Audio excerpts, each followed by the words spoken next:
कुमारी ऐश्वर्याने हैदराबादहून आली आहे.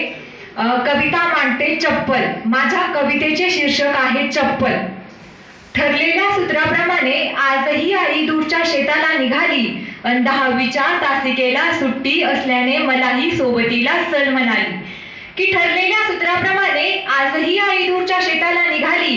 10वीच्या तासिकेला सुट्टी असल्याने मलाही सोबतीला चल म्हणाली. त्या आडवळणी फुपाटा असलेल्या पावतीवर मी आईच्या पावलांचा एक ना एक ठसा निहाळत होते आणि परीक्षणाचा निकाल म्हणून सोबतीला माझ्याही पावलांचा ठसा देत होते. पण त्या पांढऱ्या फटक मातीवर मला आईच्या पावलांचा एकही ठसा स्पष्ट दिसला नाही. आणि गणिताची प्रमेय क्षणार्धात सोडवणारी मला हा भूमितीचा खेळ उलगडलाच नाही. वाटेवर चालताना टचकन एक काटा मायेच्या पायात घुसला. की वाटेवर चालताना टचकन एक काटा मायेच्या पायात घुसला आणि चप्पल नसल्याने टाची तो खोलवर जाऊन बसला.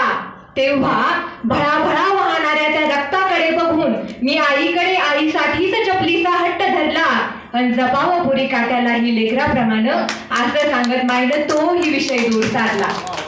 मी मात्र माझ्या हट्टाला कवटाळून गावचा चप्पलवाला दुसऱ्याच दिवशी शोधून काढला आणि खाऊसाठी जमवलेला पैशांचा डबा सगळा त्याच्या पुढे वाढला. चप्पलची किंमत 50 रुपये आणि माझी साठवलेली रक्कम 48 रुपये. की चप्पलची किंमत 50 रुपये आणि माझी साठवलेली रक्कम 48 रुपये.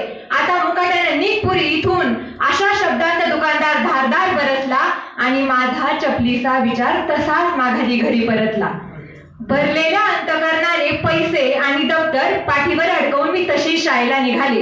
की भरलेल्या अंतकरणाने पैसे आणि दप्तर पाठीवर अडकवून मी तशी शाळेला निघाले. आणि त्याच दिवशी मुख्याध्यापकांनी 10वीत प्रथम येणाऱ्या विद्यार्थ्यास 51 रुपयांचे बक्षीस जाहीर केले. आईला रुतलेला काटा, 50 रुपयांची चप्पल आणि 51 रुपयांचं बक्षीस.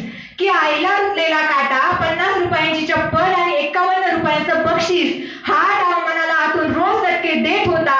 आणि पहिला नंबर गमावणे म्हणजे एका लेकीचा आईसाठी हा जन्म व्यर्थ हा विचार मनी येत होता. दिवस सरले, निकाल आला. तिसरा, दुसरा, मग पहिला, तिथे माझा नामोल्लेख झाला. ठरल्याप्रमाणे 51 रुपयांचा पुरस्कार मला मिळाला.